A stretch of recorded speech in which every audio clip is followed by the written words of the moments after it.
guys, welcome to Relatable. Happy Monday. Hope everyone had a great Thanksgiving. Today, I am talking to Rachel Bovard. We are going to talk about big tech, big corporations, and we are going to explore this question of, are we really free if we live in a society where the major channels of information and the corporations that control so much of our consumerism are cracking down on the things that we consume, on the things that we can think and say and do.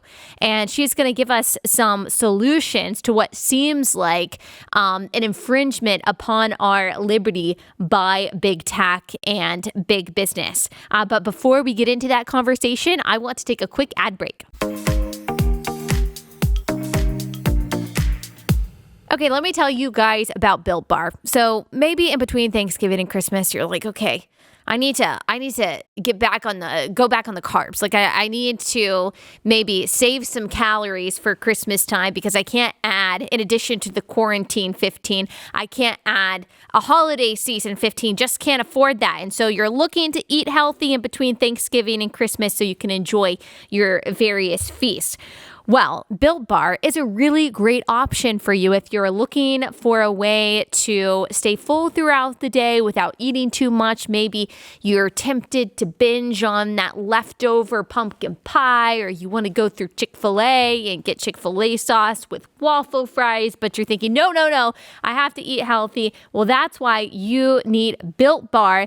It is a protein bar that tastes like a candy bar, but it's super healthy. I can attest to you, it tastes really good. They've got 18 amazing chocolate flavors, 9 are nut-free, 9 are nut flavors, and they're all really good. Covered 100% in chocolate, soft, easy to chew. Great if you are health conscious, you're looking for like meal replacement bars, but also really good if you're just looking for that healthy snack. They're low calorie, low sugar, high protein, high fiber, so really do keep you full. Peanut butter brownie, that's an awesome flavor. I just love anything peanut butter chocolate, but 20 grams of protein, 170 calories, 3 grams of sugar, and 3 grams net carbs. So really impressive nutrition profile and really does taste good. It's not one of those bars that says that they taste good and you eat it and it's like, oh my gosh, chalk just disintegrated inside my mouth. Is this even edible? That's not what Built Bar is. Built Bar actually tastes really good and is good for you. So if you want to try it out, go to builtbar.com. Use promo code RELATABLE and you'll get 20% off your first order. Use promo code RELATABLE for 20% off your first order at builtbar.com.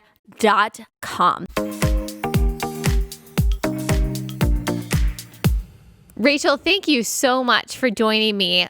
Could you tell everyone who might not be familiar who you are and what you do?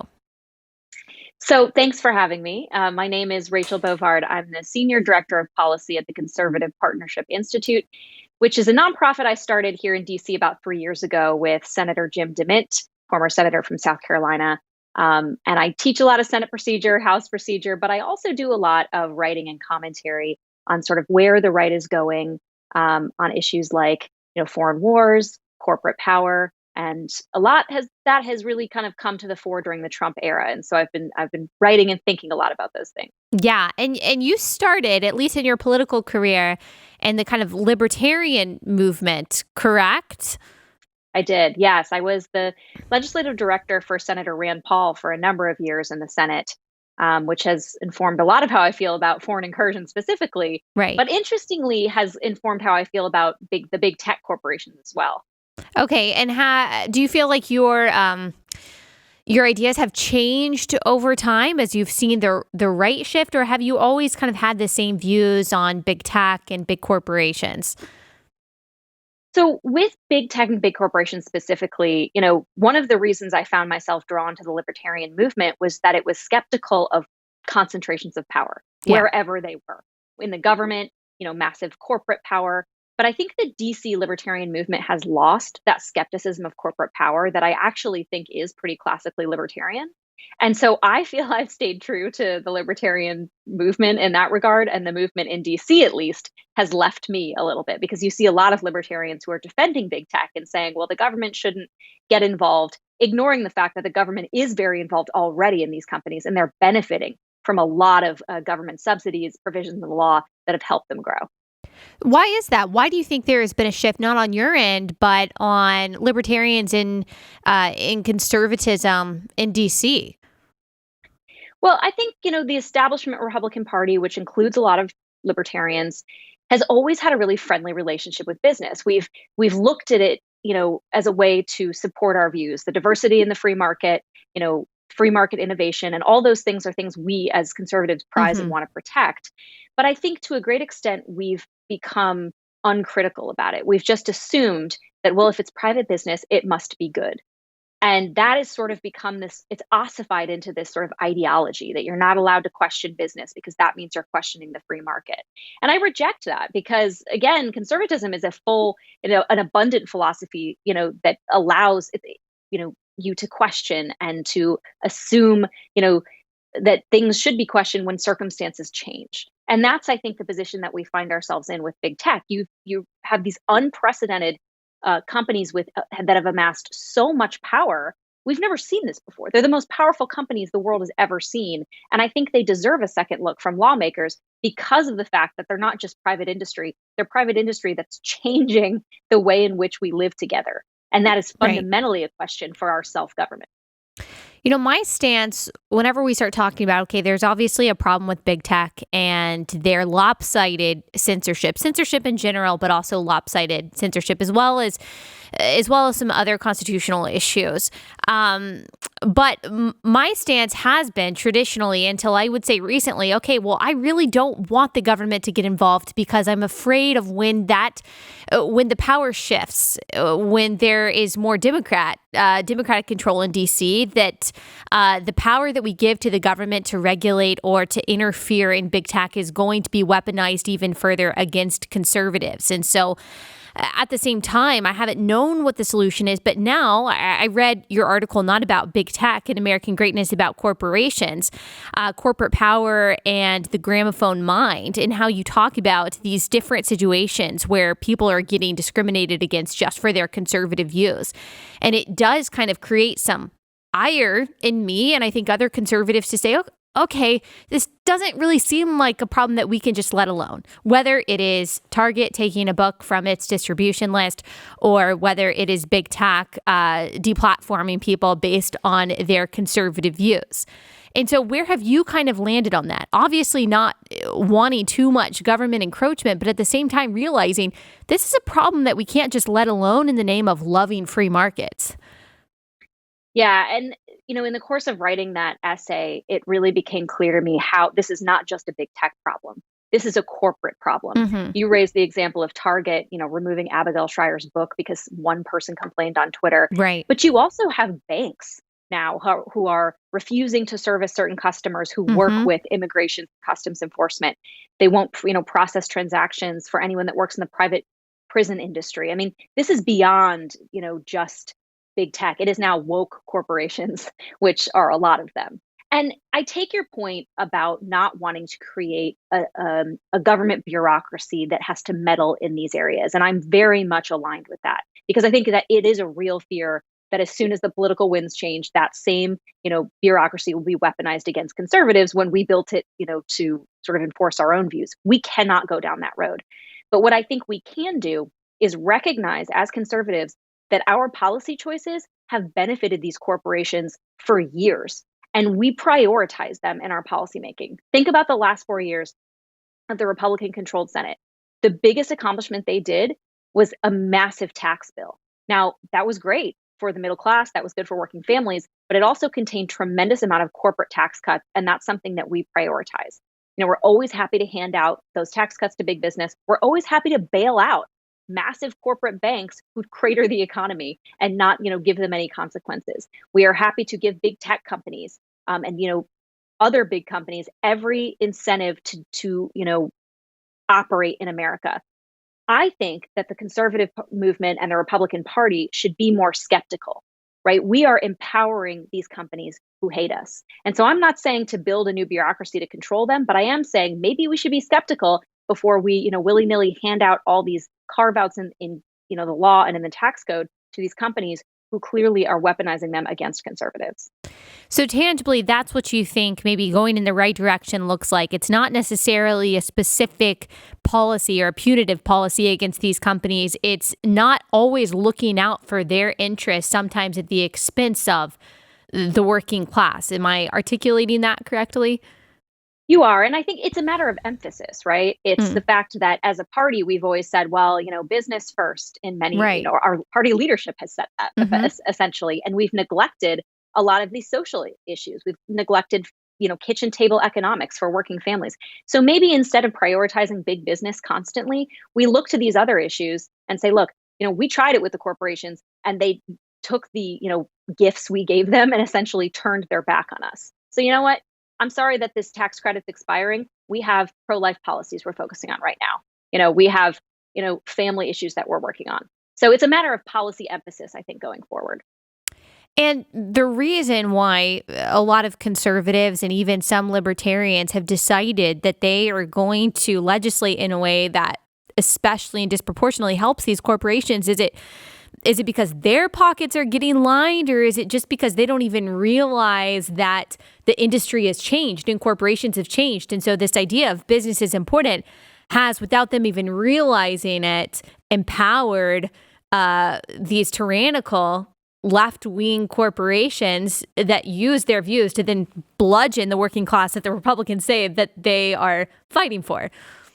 Yeah, I think part of it is just a lack of skepticism and curiosity from the Republican lawmakers. Hmm. We've just always assumed that the market is functioning and, there's nothing bad that it can do as long as it's a free market. But we forget that a free market has to be protected.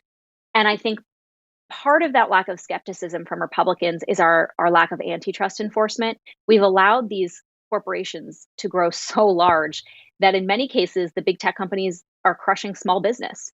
They're crushing innovation in what would other be a robust marketplace. And so I do think it's incumbent upon conservatives and Republicans to say, look, a free market, we prize it and therefore we must protect it. And so I think being a little bit more curious and skeptical about these claims from corporations is important because we have to police the marketplace to make sure it's competitive, to make sure it's fair, and to make sure our policies aren't overly advantaging the big companies over the smaller ones. Yeah, it's interesting how you phrase that in protecting the free market by being skeptical of these companies. And I think the same thing is true of something like the First Amendment. There are people who say, okay, we don't want to interfere at all in big tech and in corporate America because they are private companies that are free to do and say the things that they want to do. If they want to censor, if they want to discriminate, against certain political views, that's fine. But at a certain point, the First Amendment kind of becomes moot if our only cultural megaphones are saying, this is the only right way to think. This is the only right thing that we are going to allow you to say. These are the only books that we're going to distribute. And, this is the only viewpoint that we will sell and that we will allow you to consume. And so there almost is a need for governments to interfere on behalf of the First Amendment because, like I said, the First Amendment, it doesn't really matter if you have a constitutional right to free speech. If your free speech isn't protected by the corporations and the people that are controlling our means of information. Is that a correct concern? Yeah, it's funny when we think about, this First Amendment discussion as it relates to big tech, it's always binary. People say, well, it's their First Amendment right.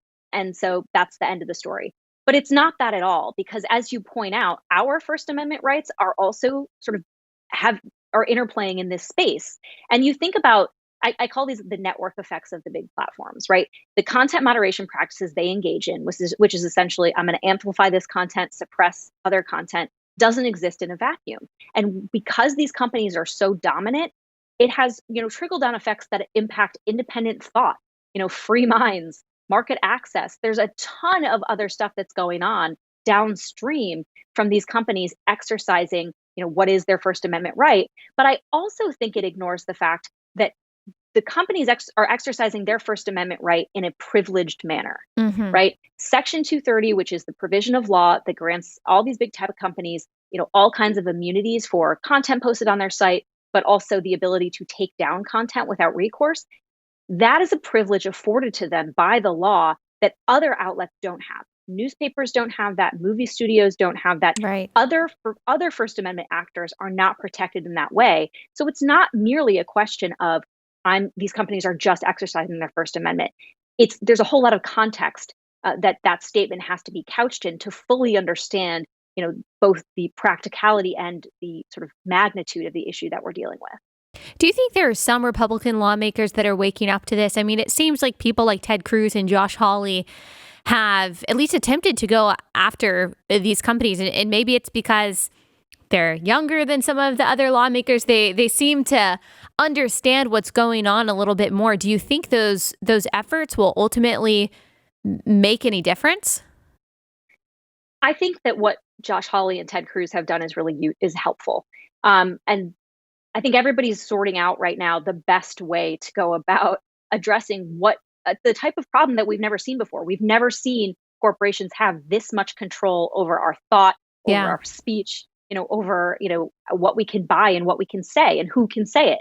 And so I think they're all sort of a little bit struggling with how to address that without, to the point that you raised earlier, growing the government. But this is the legislative process. It's iterative, right? People just don't wake up with a perfect solution. Yeah. You sort of work toward it. And I think that's the effort that they're engaged in. But there's a very clear line between what Republicans want to do and what Democrats want to do. Because when you listen to Democrats talk about addressing these tech companies, they want to censor all kinds of speech. Any speech they disagree with, they want removed. And Republicans, by and large, take the opposite approach that says, no, the answer to bad speech is not less, it's more speech. And so I think that they're trying to, find the best way to address that question. And again, a lot of them focus on Section 230 reform. I think that they should also be focused on antitrust enforcement, because I think a lot of these speech concerns are downstream from the fact that there's only 3 major platforms in America that control kind of how our speech and what we can see, and that's Facebook, Google, and Twitter. Yeah. That's a problem. And I think we should be more curious as to why there's only 3 major platforms. Right. And it does seem, like you said, that there are some lawmakers now who are at least curious about that. I think that, some lawmakers just don't understand, not to be condescending, but they don't really understand social media. It's hard for them maybe to think about how this really does have an effect on working class families. Like, how does this really affect the populace? But as you've explained so well, it does. I want to go through some of the examples in this article that you wrote for American Greatness that some of them I didn't know about. I had seen some murmurings about MailChimp, but I didn't realize what it was about. They banned the Northern Virginia Tea Party from its platform for trying to organize a recount rally in support of President Trump. Substack has been attacked by the Columbia Journalism Review, you said, for quote, perpetuating racism, for platforming people like Andrew Sullivan and Glenn Greenwald. A video game website, Paper Rock Shotgun, fired one of its contributing writers, banned them for saying that, hey, maybe we should have a debate about whether or not biological males should be competing against women in sports. Not even saying whether or not it should, whether or not it's good or bad, but just saying there should be a debate. He was banned. Abigail Shrier, as we talked about earlier, her book was taken from distribution because of a random person with 1,200 followers complaining about it to Target. And then the American Civil Liberties Union, you noted, said yes, taking away books is actually a good thing for a democratic society. Amazon recently banned books contradicting the popular narrative about COVID, and a documentary from Shelby Steele. And then Citibank will not process some gun sales by their own customers. Wells Fargo, JP Morgan Chase, US Bank will no longer provide services to the private prison industry. And the list goes on and on. Laura Loomer, who, neither of us politically align with, but her story, right. I mean, what's happened to her is crazy. How she's been deplatformed from Twitter, Periscope, Facebook, Instagram, Medium, GoFundMe, Venmo, MGM Resorts, PayPal, Lyft, Uber. I mean, that is crazy. And you make this point, which I think is a great point, that yes, we can say that, well, she really is bad. Like, we really don't agree with her, so it's fine. But the window moves over and over more and more to where saying, hey, you know what? I think biology matters. And, I'm a Christian, so I have a biblical view of marriage. Well, that is going to be one day seen as extreme and worthy of basically exiling from polite society. So I just wanted to list those examples that you gave for anyone who's listening thinking, okay, that's not really happening. That's just in the imagination of conservatives that they're being discriminated against. Do you fear that we are going to see this more and more and that line will keep moving towards the center? Well, I think that's the lesson of the last 5 or 6 years is that line is moving and it's moving incredibly fast. And, going back to sort of my libertarian roots, this should scare anyone who cares about liberty because this isn't the government enforcing its views on you. This is the collusion of woke corporate power that has the ability to cut you off from all mechanisms of society. Again, I don't raise the Laura Loomer example because I endorse her views. I raise it because it's instructive. She used to be an outlier. She's not anymore. She's almost a warning for how easily all of these corporations can cut you off from doing business, with society. And I think it's not just a matter of, well, just build your own, right? That's what we've heard for the last decade, right? If you don't like Google, build your own Google. If you don't like your bank, switch to another. But increasingly, all of these corporations are on the same page about, their sort of progressive agenda and will shut you down from having a not even an opposing view, but even suggesting that there are opposing views. Right. And this, I think, is one of the biggest threats to conservatives in the culture that we're not talking about, and we need to be. Yeah, I think you're absolutely right. And I think and this, would have been my traditional response too, that, hey, the market corrects itself. And at the end of the day, these companies care about green. And so they're not going to ostracize, half of their customer base. But what we see continually is that they very much will. Who they're kowtowing to in these social justice statements and supporting even BLM and organizations like that is a very small percentage of the country. I believe that in general, we're still a center-right country, even with Joe Biden winning. I think that actually shows that we are still center-right of center, most of the populace. Why don't companies care about ostracizing what is presumably the largest portion of their customer base? Target, Amazon, probably most of the people that use those services aren't in line with a lot of the radical left views and organizations that they are endorsing. I mean, if these are really capitalist, companies who just care about money, why are they okay with, sacrificing or offending so many of their customers who don't align with them? Well, I think there are two reasons for this. The first is that when it comes to the really big corporations like Amazon, even Target, Google, they know that their customers don't have anywhere else to go. I mean, Amazon, it's one of its kind, right? We can start ordering online just from the retailers themselves, but it's such a convenient fact of life for so many people that they're not. I mean, Republicans are notoriously bad at boycotts. Yeah. We talk about it and then we just keep shopping. Yep. So they know they're not going to lose us because we're a captured audience. But I think the second fact is that, again, Republicans in Washington will not use political power against these companies. And again, I'm not speaking about constructing new bureaucracies to punish specific corporations. I'm talking about the fact that these companies know Republicans will always line up to cut their corporate tax rate. They will line up to give them every advantage possible because, that we believe in the free market.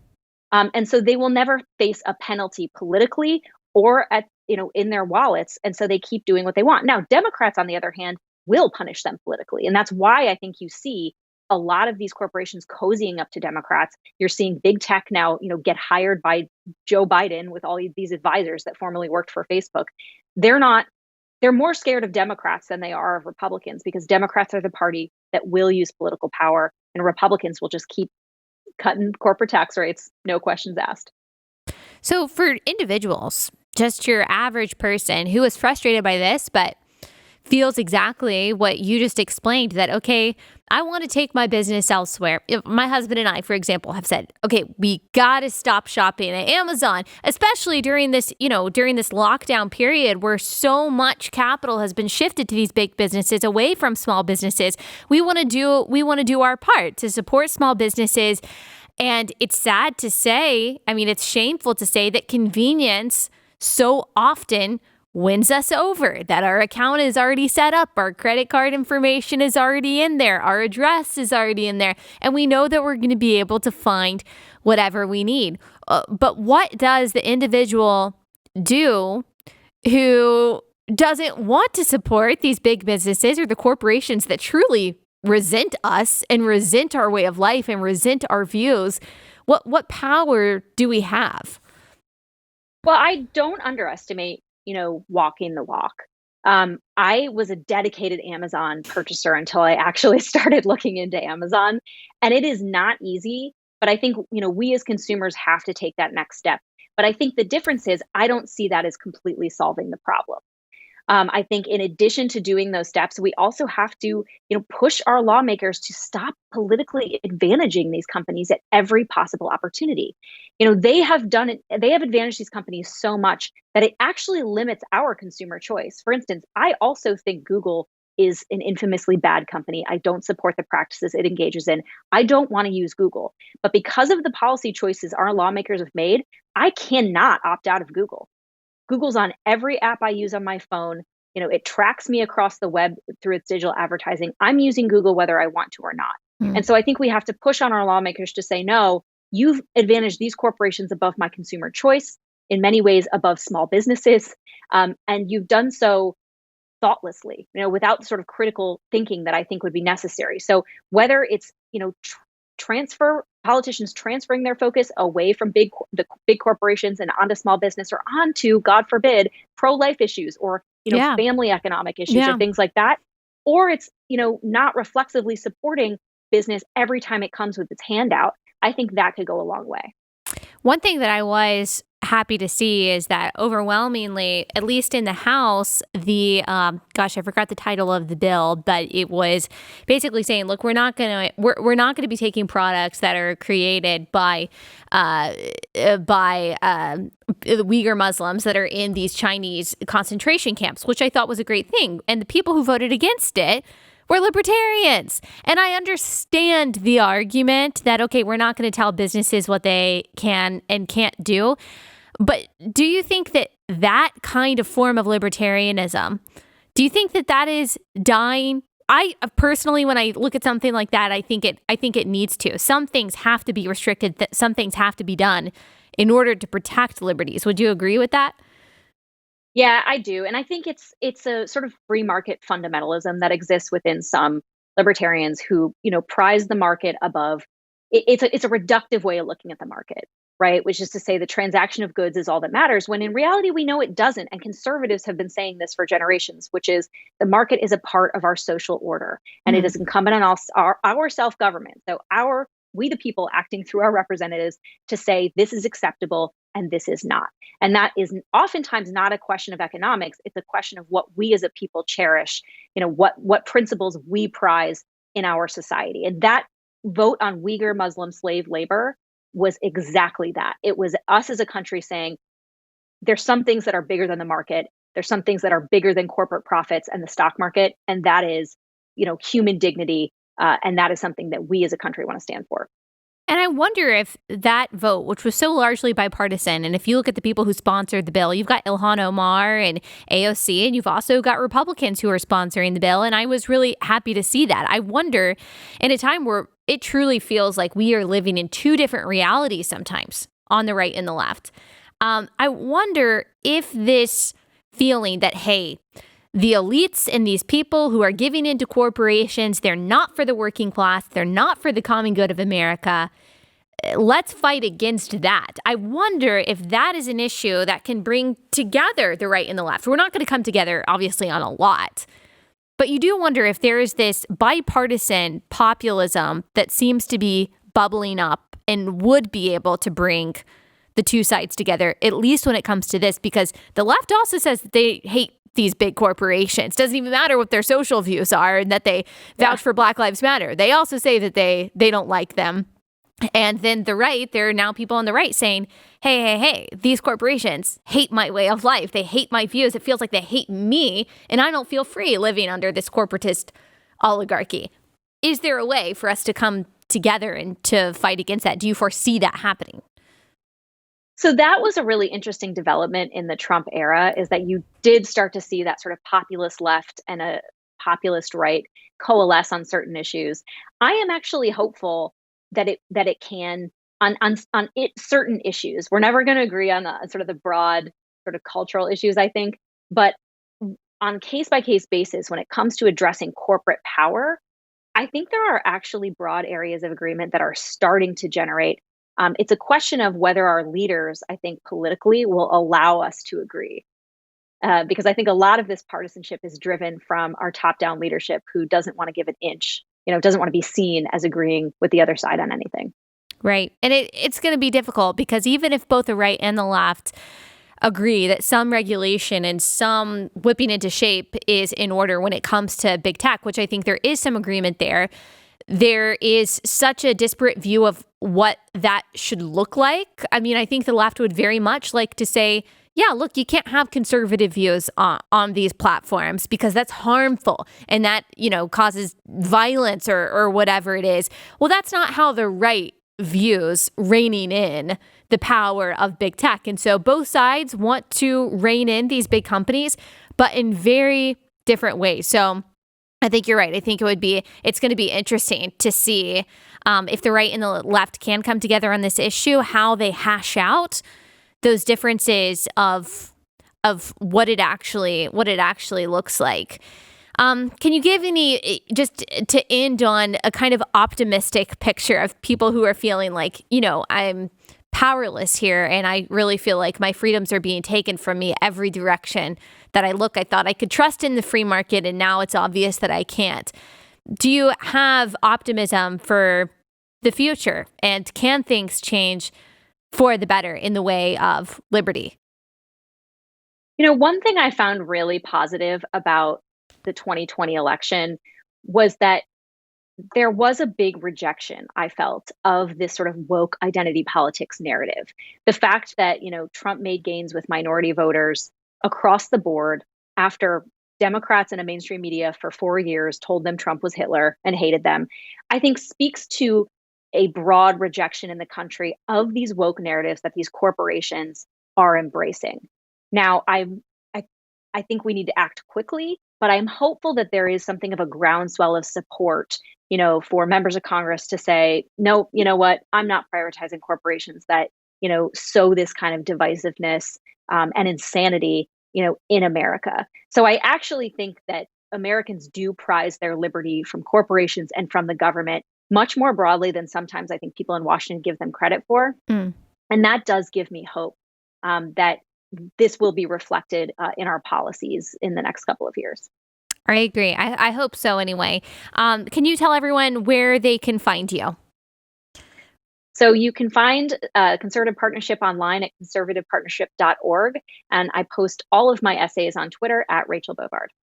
Thank you so much, Rachel. I really appreciate you taking the time to talk to us. My pleasure. Okay, guys, hope you enjoyed that conversation. There was one thing that I wanted to say that I didn't get to say. One part of corporate America that just bothers me so much, in addition to the censorship, in addition to the lopsided discrimination against people that hold views and purport views that they don't like, is that while they are doing that in the name of virtue, they're saying, look, we're discriminating against these people because we're so virtuous and we're on the right side of history here in America. Most of them are making billions of dollars, not just from the Chinese Communist Party, which is arguably the most corrupt regime in the world, right up there with the terrorist regimes in the Middle East, but they are also depending on slave labor. Like, for example, Apple, a left-leaning company that I think in general sometimes does a pretty good job of not discriminating. But, they're this woke corporation that says that they are virtuous by espousing these left-wing views. They actually lobbied against the bill that was passed in the House to say, hey, we're not going to take these products that are created by slave labor in these Uyghur concentration camps in China. If you don't know, there are about 1 million Uyghur Muslims in concentration camps that are being used as slave labor. Their organs are being harvested. They're being tortured. They're being maimed. They're being killed because of their religion, because of their faith. And there are companies here in the United States using the slave labor in those concentration camps to get cheap products so they can have a big profit margin. And apparently, even though Apple denies this, Apple is actually benefiting from that. And yet they want to come here and pretend like they are virtuous. There are so many companies like that. The same thing with the NBA.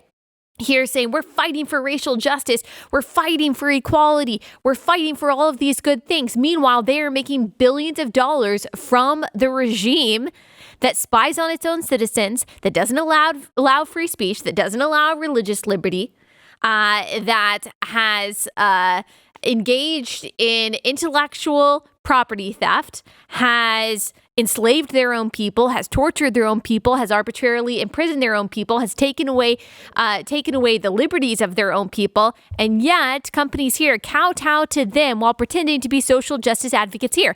And it's because they know that they can get away with making money from terroristic, evil regimes if they play it right in the United States, because they know that the people who have cultural power in the United States are the left. So if they repeat the right talking points, say the right things, partner with Black Lives Matter, they can do all their evil, sketchy business with countries like China and the CCP, and they're still going to be fine here. That, we on the right, that we can say whatever we want, we can complain however we want to, that it's not really going to matter because they've got the virtue points here in the United States with the leftist cultural powers that be. And so it doesn't matter. It doesn't matter what other behavior they have throughout the world. And so if those are the people that hate you and hate your views and are discriminating against you, while it's terrible and while it's dangerous and while it's absolutely awful and it's scary in a lot of ways,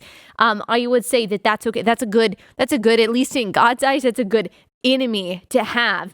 Judgment is not going to be light for the people who allow these policies and this hypocrisy to go on. Okay, that's all I wanted to say. I will be back here on Wednesday.